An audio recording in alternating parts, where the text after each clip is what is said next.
Olá, sejam todos muito bem-vindos. Eu sou Carla Albuquerque, estou aqui hoje novamente com o Dr. Marcel Belfiore, que é advogado desportivo. E a gente vai falar de um assunto muito importante, que é essa lei Vini Júnior, que começa no Rio de Janeiro. Eu acho que é uma excelente iniciativa. Eu vou pedir para o Dr. Marcel começar explicando que lei é essa. Carla, primeiro, muito obrigado pelo convite novamente. É um prazer falar com vocês aqui.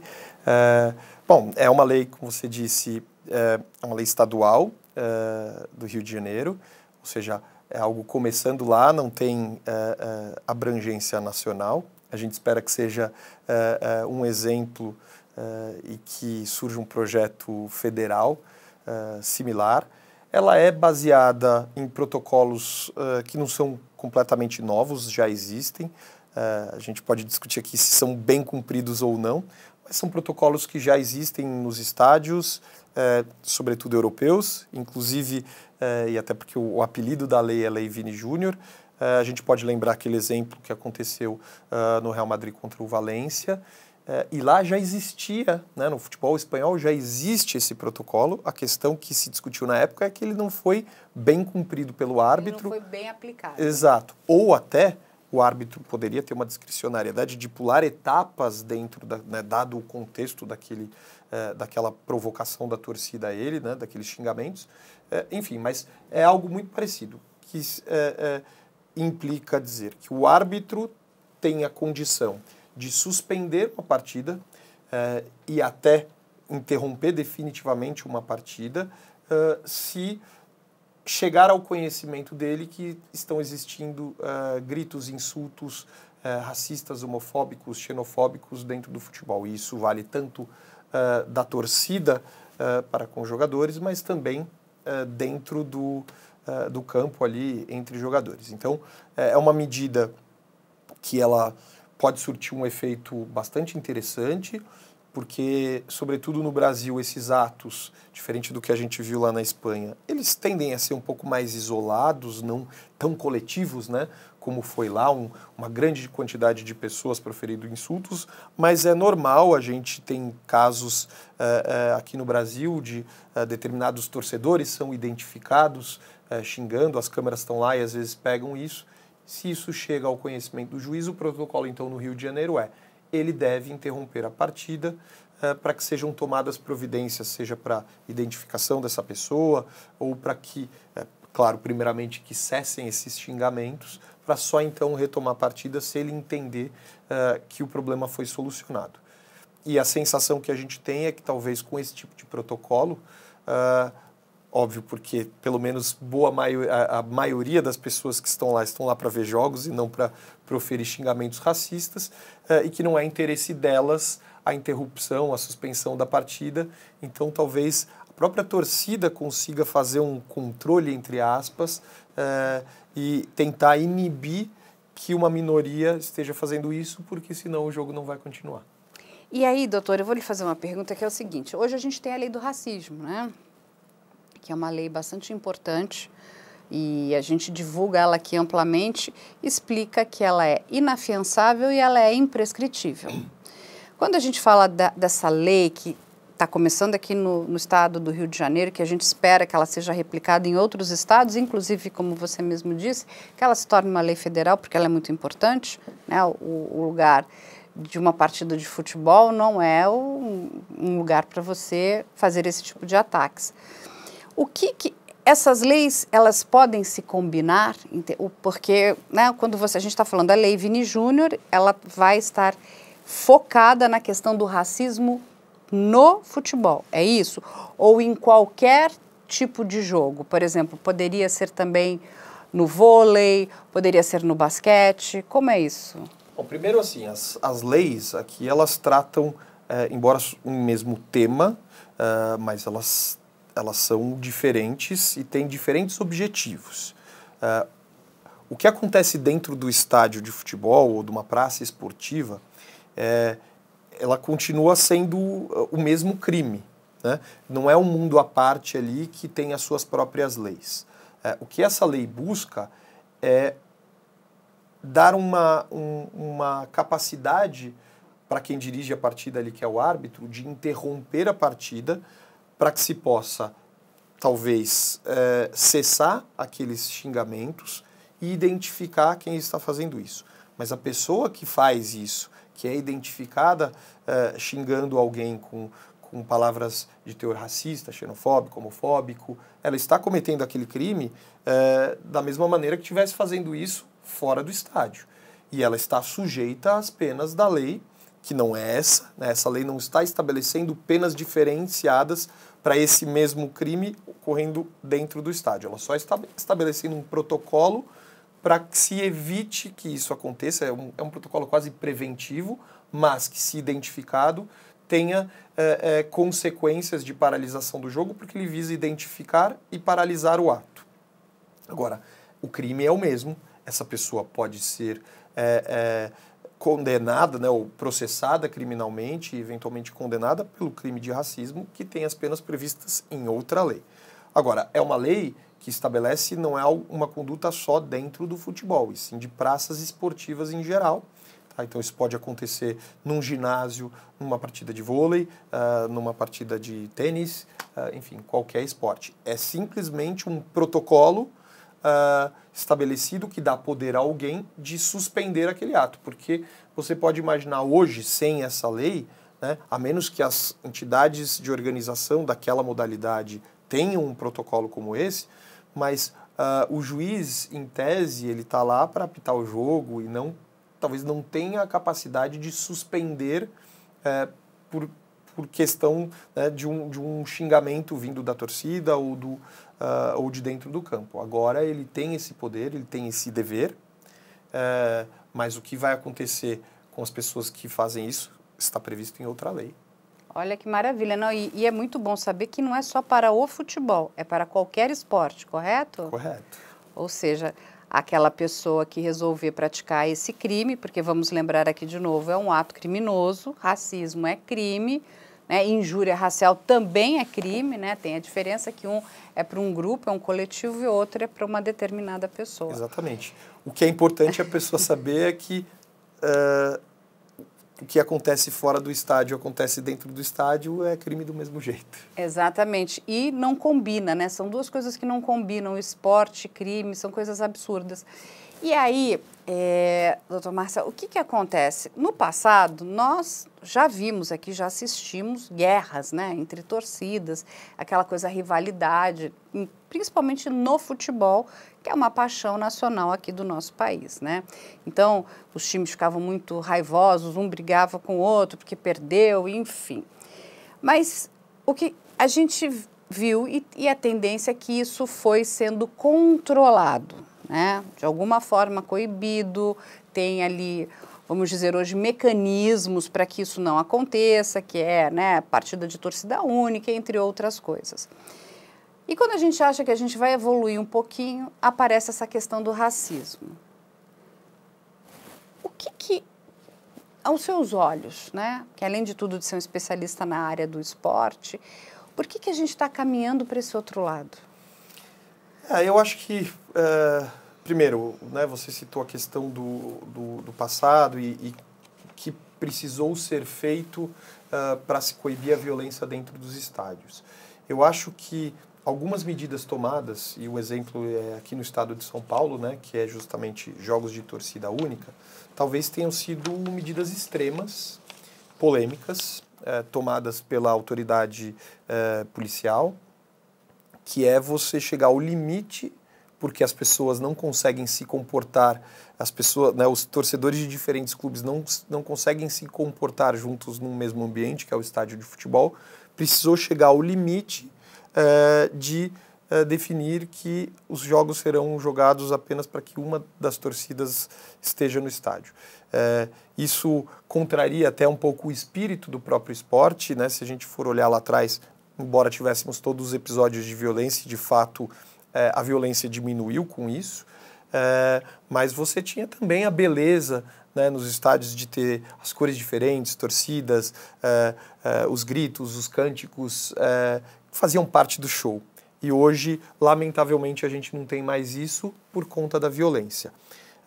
Por outro lado, a violência, ela talvez não seja mais verificada dentro do estádio, mas ela é verificada no entorno do estádio, nos meios de transporte público. Às vezes as torcidas combinam nas periferias, em dias de jogos, de se encontrarem para brigar. Quase então, se degladiarem. Exatamente. Né? Infelizmente, isso é um pouco também do reflexo do que é a sociedade, do reflexo que algumas pessoas têm com relação ao futebol, né, de não se entenderem como rivais, adversários, e sim como inimigos.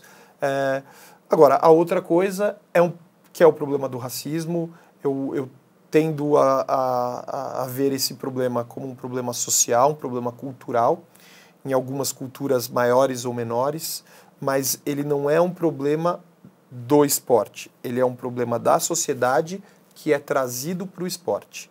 E quando ele é trazido para o esporte, aí entra um fator adicional que, para mim, é a sensação do torcedor que no estádio pode tudo. Pessoas, às vezes, que vão ao estádio e cometem esse tipo de ato, não só xingamento racista, homofóbico, mas também a própria violência, talvez sejam pessoas que não façam isso dentro do estádio. Elas se sentem legitimadas a fazer isso num lugar, porque também isso faz parte da cultura. É aquela criança que você proíbe ela de falar palavrões, né? Você não ensina palavrões em casa, mas você acha divertido ver uma criança pequena xingando um juiz, né? Falando palavrão pela primeira vez num estádio e acha legal, olha só, aqui no estádio tudo bem xingar. Então, é um pouco dessa cultura que às vezes as pessoas passam de forma inocente, mas que no estádio vale. Então, quando você transporta isso às vezes para o racista, claro, o racista, ele é racista, que é racista dentro do estádio, ele é também fora do estádio, mas talvez ele não expresse fora do estádio e ele se sente legitimado a fazer dentro. Então é importante que tenha regras, às vezes específicas para as praças esportivas, para inibir esses atos, mas as pessoas têm que saber que o estádio de futebol ainda faz parte da sociedade, ele faz parte da cidade, do estado e do país. Ele não é um mundo à parte. Não, e tem uma questão também das redes sociais, né, que eu acho que a gente vê muias coisas ruins, mas eu acho que ela tem muitos gatilhos bons, né, porque ela nos deixou todos muito conectados, ela é rápida, ela é de fácil acesso. Uma informação que antigamente demoraria 24 horas, você precisaria chegar no outro dia para ler o jornal. Hoje, rapidamente, uma coisa que aconteceu aqui, em segundos, todo mundo está sabendo.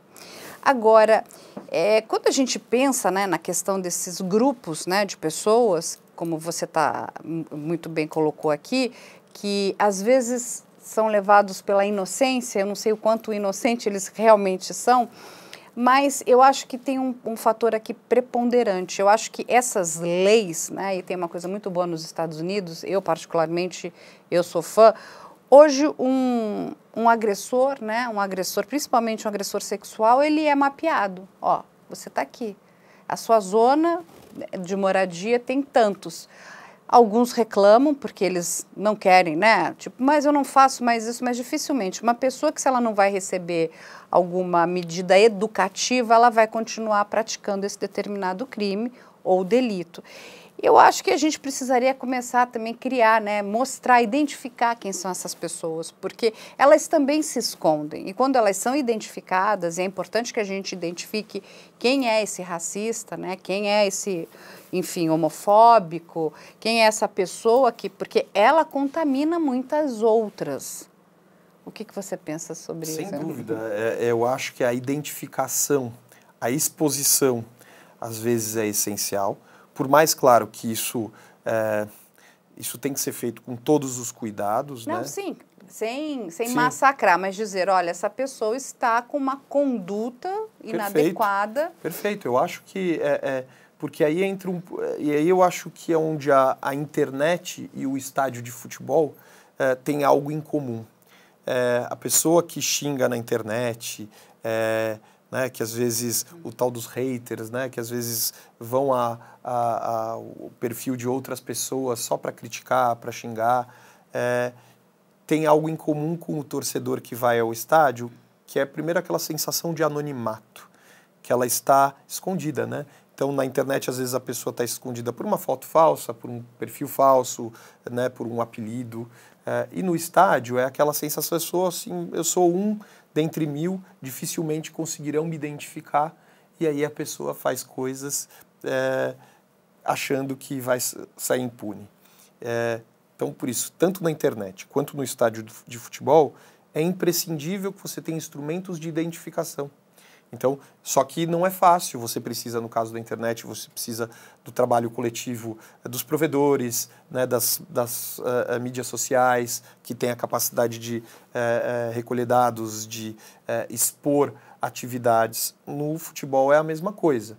Você tem que ter instrumentos, então é o próprio trabalho do clube, que tem suas arenas com câmeras capazes de identificar pessoas, você tem o trabalho da própria televisão, que às vezes está lá transmitindo o jogo e tem a capacidade de mostrar uma pessoa que está fazendo ou um ato de violência ou um ato de racismo. Você tem, enfim, vários meios. E aí, o que se faz com essa informação? O que se faz com a identificação? Essas pessoas têm que ser punidas. E aí entra o poder público processando e julgando, condenando eventualmente pessoas que façam tudo isso. Isso, né, se você pegar exemplos fora do Brasil, né, o próprio hooliganismo na Inglaterra, que reduziu muito, tudo começa com a identificação das pessoas. Então, a ponto de você chegar assim, esse grupo de pessoas, ou essa pessoa específica, não pode entrar no estádio.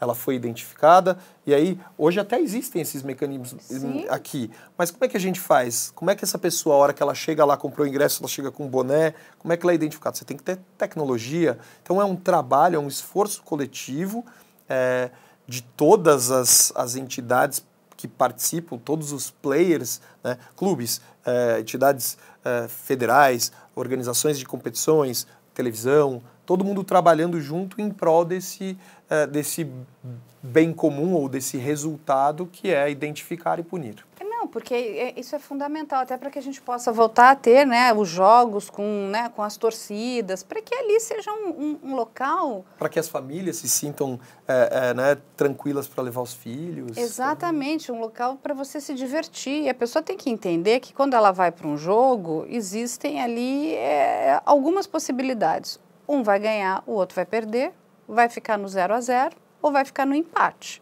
Entende? Então, assim, essa é tem que saber lidar com cada um desses Exatamente, resultados. mas a gente vive numa sociedade que não suporta a frustração. Então, é uma questão, acho que até de saúde mental, né? Então, ele não consegue nem se frustrar porque o time dele não ganhou. E, às vezes, isso faz parte, né? Eu sei também que a gente está vivendo um momento muito sombrio aqui, né, doutor Marcel, com essa história da manipulação aí dos jogos. Então, até que ponto realmente foi só uma má partida ou aquilo foi uma grande armação, não é isso? Com certeza. Eu acho assim, a gente, claro, tem que analisar e entender o perfil cultural de cada sociedade. Você tem situações, por exemplo, aqui no Brasil, né? Às vezes você tem, primeiro, o futebol, né?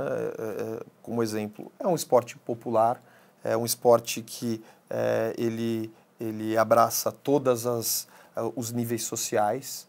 Então, e muitas vezes você tem torcedores que estão ali não só para torcer pelo time, mas também para extravasar frustrações de todo tipo, financeiras, né, sociais, pessoais. Então, a gente precisa conhecer esse perfil do torcedor como um todo, ou todos os perfis, para atacar o problema. Você pode sair daqui, por exemplo, para países do leste europeu, que tem aquela cultura da guerra muito mais próxima, né? Guerras, ou se não presentes, muito recentes, e às vezes os torcedores estão lá para continuar guerreando. Às vezes aquele inimigo do combate é aquele mesmo que está torcendo para uma torcida rival, então eles têm um interesse ali de continuar a guerra, o futebol às vezes pouco importa, mas você só consegue atacar o problema se você conhece o perfil do seu torcedor. Então, é importante conhecer, aqui a gente sabe, infelizmente, a gente tem o crime organizado inserido nas torcidas organizadas. São problemas que precisam ser conhecidos e atacados pelo poder público. Então, não adianta a gente simplesmente achar que está todo mundo lá para torcer pelo seu time, porque a gente sabe que tem outras pessoas com outros interesses no estádio de futebol. A gente precisa saber que eles estão lá e como a gente ataca cada um desses problemas. Exatamente. Doutor Márcio, a gente estava conversando aqui, né, que dificilmente a gente sabe que tem muito envolvimento financeiro, né, numa partida, né, nessas disputas de jogos de futebol, né? Desde da questão deles serem televisionados, a gente tem muitos patrocinadores ali envolvidos, e quando a gente fala de uma lei que, inclusive, ela está prevendo a paralisação do jogo, isso é muito ruim, né? A gente até conversava aqui antes, os próprios torcedores vão destruir o estádio, se parar o jogo, se não tiver o jogo. Mas você levantou um ponto muito interessante, que além da lei, né, se a gente educar também a torcida, eles são colaboradores, é isso dessa lei? Certamente, a gente pode citar exemplos, né? Existia no Brasil também muito a cultura do torcedor, especialmente nas derrotas, né, nos momentos ruins do seu time, atirando objetos no gramado. E o sistema de punições, o sistema de regras relativas ao futebol, ao esporte em geral, ele evoluiu. E hoje a gente tem muito menos exemplos, né, esses fatos ocorrem muito menos. E um dos motivos é porque se um clube pode ser punido, né, o clube mandante daquele jogo, ali no seu estádio, se objetos são jogados, mas ele não realizou atos tanto para prevenir quanto para punir e impedir aquela situação. E quando você tem situações, uma desses atos que o clube faz é identificar imediatamente o torcedor e tomar medidas, isso para evitar punições maiores. Aí você tem um torcedor que ele está interessado que o clube não seja punido, ou pelo menos a maioria dos torcedores, né? Porque uma perda de mando de campo ou uma punição de jogos com portões fechados, ela é prejudicial para o torcedor, que vai deixar de ir ao estádio. Então, aquele torcedor que tem interesse em ir para ver o jogo, para seguir o seu time, quando ele vê uma situação de um torcedor atirando objetos dentro de campo, ele ou vai tentar evitar ou ele vai apontar para que as punições não venham. Então, talvez, claro, a gente pode imaginar, às vezes o torcedor enfurecido, o que ele pode fazer com a interrupção de um jogo. Mas o que ele pode fazer para evitar a interrupção do jogo? Exatamente. Então, às vezes, apontar para o lado, olha, tem algum torcedor aqui que foi apontado como que está cometendo injúria racial, racismo ali contra jogadores ou outros torcedores, antes que isso chegue aos ouvidos do árbitro da partida e que ele possa interromper, suspender o jogo, aquele torcedor talvez tome medidas, seja de conversa, até ameaçando aquele que está fazendo isso, mas ele vai tomar medidas prévias para impedir aquele ato, talvez não pensando no que é o ato que ele está fazendo, o quão prejudicial isso pode ser para aquele que está ouvindo os atos racistas, mas simplesmente para que a partida não seja interrompida. Isso é possível que aconteça. Não, é muito importante conseguir vislumbrar a colaboração da sociedade, porque, assim, o ideal é que a gente não precise da aplicação da lei, porque a lei é vamos dizer, é o último bastião ali. Quer dizer, foi tudo dando errado aqui, e aí a gente, então, vamos ter que aplicar a lei. Correto? Correto. Agora, quando a gente fala em aplicação da lei, né, principalmente nesses casos que envolvem o esporte, como que está isso? Porque eu recebo, inclusive de vocês que são advogados, que falam o seguinte, olha, a lei é linda, está bem escrita, foi bem formulada, mas ela não é aplicada. Então, é aquela famosa lei para inglês ver.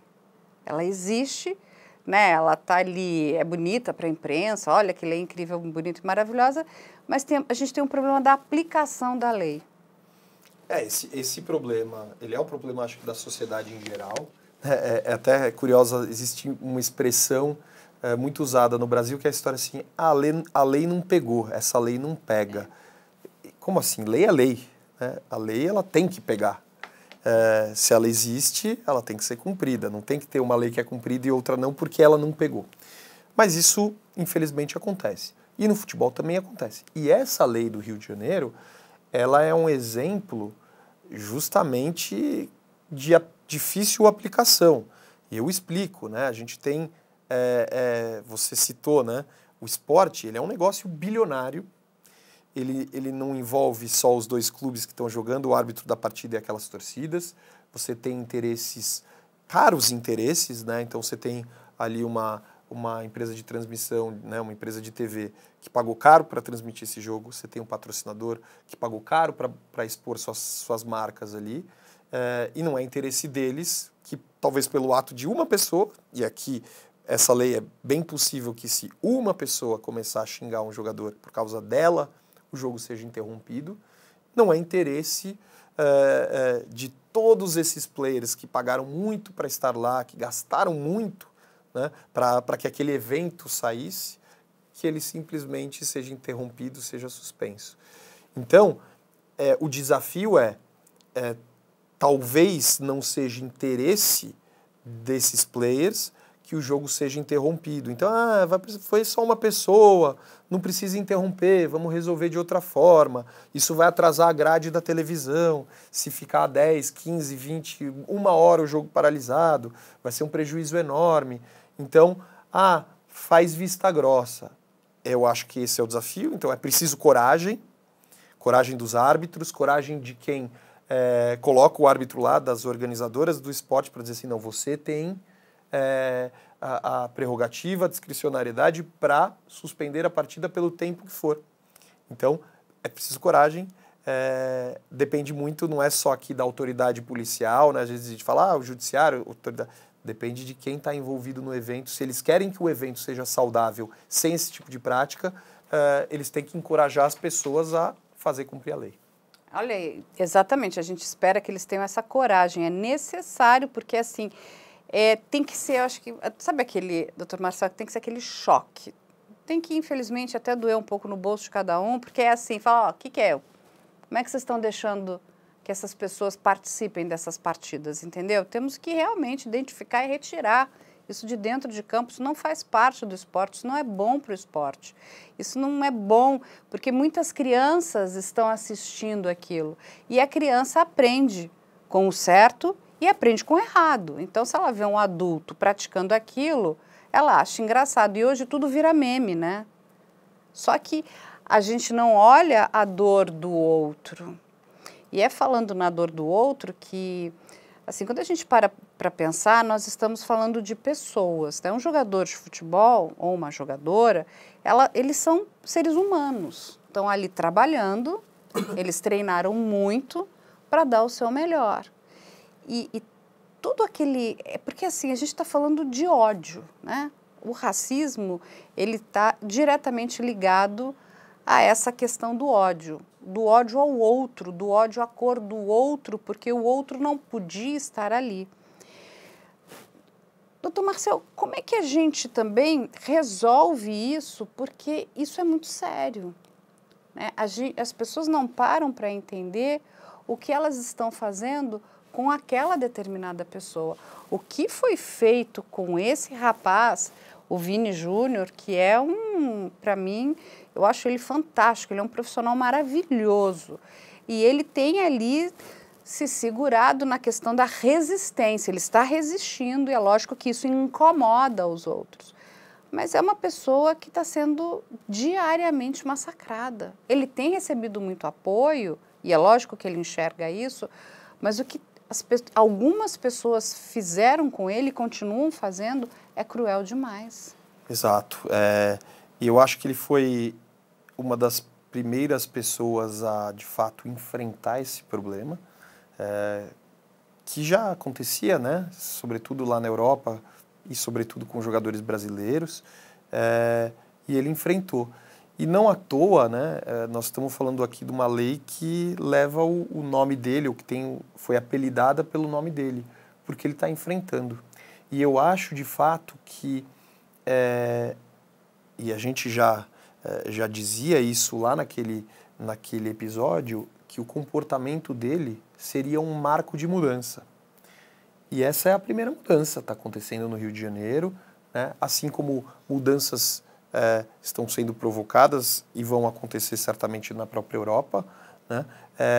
Talvez precisasse de alguém que fosse corajosa e forte o suficiente para enfrentar isso e não simplesmente, deixa, eu vou ignorar essas pessoas que fazem isso, vou continuar aqui focado. Tudo bem, eu acho que isso cada pessoa reage de uma maneira, assim como, né, você falou assim, são crimes odiosos e que atacam a pessoa, mas cada pessoa reage à sua maneira a esse tipo de xingamento, de provocação, e ele enfrentou.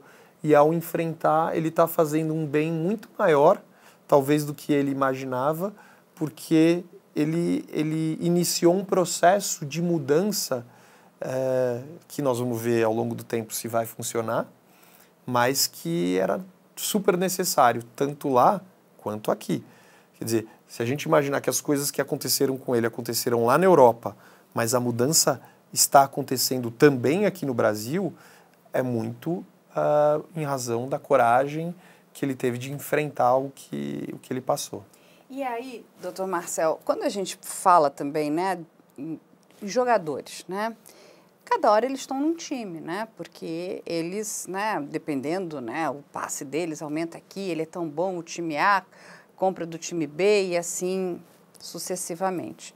Então, eles não vão nascer e morrer no mesmo time. Eles vão, né, passeando e evoluindo pelo caminho aí do esporte. O que é muito interessante é que essas pessoas, né, quando você pensa num torcedor, ele quer o quê? Ele quer o melhor para o time dele, não quer? Não, tem que contratar o A, o B, o C, porque eles são os melhores, queremos no nosso time, porque eles querem que o time vença partidas, vença o campeonato, correto? Então, assim, é muito estranho que ao mesmo tempo que você quer o melhor, você está brigando porque o melhor não tem a cor que você gostaria que ele tivesse. Além de ser um ato racista, de ódio, é burro. São pessoas burras. Não tem outra palavra. Burro.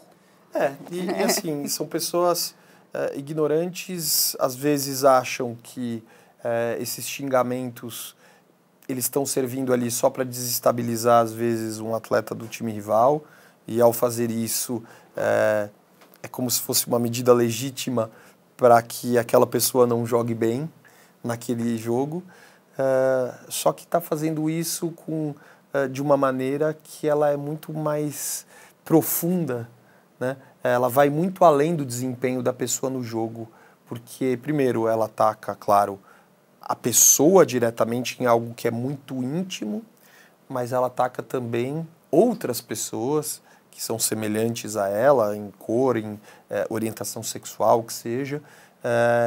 Então, às vezes a pessoa ela está focada em eu vou desestabilizar, e eu não digo que, não que isso seja uma justificativa, né? Mas às vezes é essa a intenção. Só que quando ela faz isso, ela faz sem se dar conta do quão profundo é isso. E é isso também porque todo esse processo, para que a gente tenha uma sociedade livre desse tipo de coisas, ele vai muito além só de punição, de medidas para se inibir aquilo, mas ele vai também na parte educacional, né? Você tem que ensinar desde cedo para as pessoas que certas condutas, certos atos, eles são indevidos, não porque são proibidos, mas porque machucam, são inaceitáveis, né? Então, tem algo que vai muito além, né? Só daquela questão do futebol, provocação. É um pouco o que eu falei, né? No estádio pode, É uma sociedade de pessoas mal educadas, Exato. né? Então a gente precisa... Eu concordo plenamente, eu acho que a gente tem que tratar isso desde muito cedo, né? A gente precisa educar Isso precisa ser tratado nas escolas. os nossos filhos, levar essa questão, né, de cidadania, né? E mostrar... Tem uma questão de empatia. Por que você vai fazer isso? Você gostaria que fizessem com você? Você já se colocou no lugar do outro? Entende? Assim, é perverso, né? É ruim. Então, assim, é muito triste, é muito triste. Eu acho que nós todos temos que combater. Eu digo que, independente de não ter acontecido com a gente, não significa que a gente não vá combater isso. Nós precisamos combater. Às vezes, combate começa em casa educando um filho. Ele já é uma forma de combater, né? Exatamente. Doutor Marcel, eu queria entender agora a questão dos clubes. Você acredita que depois de tudo isso que aconteceu com o Vini Júnior, e foi realmente essa partida, essa última, foi uma hecatombe, né? Os clubes vão tomar medidas? Estão tomando medidas? Olha, eu acho que eles devem tomar. Primeiro porque assim, o clube é um instrumento essencial na identificação das pessoas, na punição das pessoas. Então, às vezes, é um torcedor justamente que vai ser impedido de entrar num estádio, vai ser impedido de ser sócio do clube, de ter acessos que um torcedor normalmente tem. Esse é um primeiro ponto. O segundo ponto sobretudo lá fora, né, as ligas que organizam as competições nada mais são do que o coletivo de clubes que participam dessas competições. E ao fazer, ao permitir esse tipo de ato, ao não fazer nada, ou não punir adequadamente, não tentar prevenir que esses atos aconteçam, eles estão desvalorizando o seu produto. Então, um produto que vale milhões, bilhões, quando acontece esse tipo de coisa, ele se desvaloriza. Então, ao mesmo tempo, o clube precisa manter o seu produto valioso. Isso vale para essas questões de racismo, vale para questões que você citou aqui, por exemplo, de manipulação de resultados, né? Faz um mal para o produto. O torcedor que assiste fica em dúvidas se aquela competição está com o resultado fraudado ou se ela está sendo realizada dentro das regras do esporte. Ele deixa de assistir e quando você perde audiência, você perde valor. O patrocinador não quer ter a sua marca vinculada a um evento esportivo onde milhares de pessoas estão proferindo atos racistas contra um jogador. Então ele vai deixar de patrocinar. Se o clube não enxerga isso, e eu estou falando aqui, claro, ele deveria enxergar não só por isso, ele deve enxergar e coibir esses atos por uma questão humana, né? Mas ainda que ele não enxergue a questão humana, ele está deixando o seu produto desvalorizar. Então o clube tem sim um papel essencial. Ele tem um papel essencial de identificar, de punir, de provocar as autoridades para que elas também o façam naquilo que ele não pode fazer. Então, se existem leis para prender e o clube não pode prender, ele tem que pressionar as autoridades a fazê-lo. Então, o papel do clube é essencial no combate ao racismo. E você acredita que o clube, Dr. Marcel, deve colaborar com as autoridades? Quando eu digo isso, passando informação, porque eles têm muitas informações, eles coletam informação, então eles têm ali um mecanismo, inclusive, de ajudar a autoridade policial, né? Para que aquilo... 100%. Até porque as praças esportivas, muitas vezes, são ambientes particulares, onde a autoridade não tem o livre acesso ou não tem o mesmo acesso que teria numa praça pública. Então, a autoridade policial depende, às vezes, de imagens que são captadas pelos clubes, de informações, de dados de torcedores que são captados pelos clubes.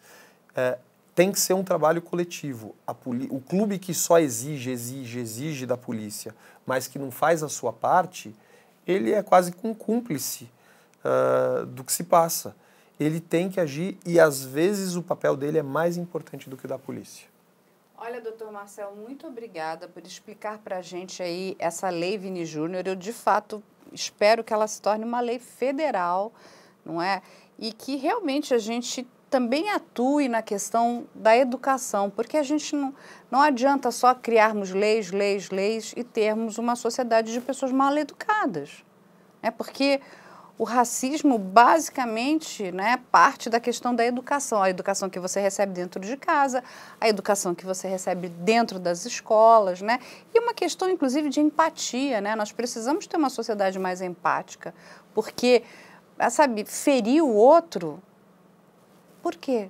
Gratuitamente, porque eu tenho algo mal resolvido comigo mesmo. Essa pessoa tem um problema de saúde mental, né? Ela precisa inclusive de auxílio, né? Auxílio psicológico, alguma coisa, porque por que você faz isso? É tão ruim, né? Se as pessoas parassem para pensar que não é bom, né? Você joga um monte de energia ruim para dentro do seu corpo, né? Ao invés de estar lá torcendo para o time. É verdade. Carla, eu agradeço mais uma vez o convite. Sempre bom participar e ter esse bate-papo e concordo mais uma vez com você. Eu acho que também não adianta aqui a gente só ficar discutindo leis se não há educação. Então, é preciso também criar leis que sejam voltadas à educação das crianças, dos jovens, dos atletas, de todo mundo, para que... Políticas públicas. Exatamente. A gente precisa mostrar como isso afeta essas pessoas. Eu vou deixar aqui as redes sociais do Dr. Marcel, vão ficar aqui. Quem quiser entrar em contato com ele, aí, um expert nessa área do direito desportivo. Vai ficar aqui também as nossas redes sociais e o e-mail que vocês já conhecem, que é op@medialento.com.br. A produção aí está de portas abertas para tirar dúvidas, receber sugestões. Dr. Marcel, muito obrigada e a gente espera vocês na próxima semana.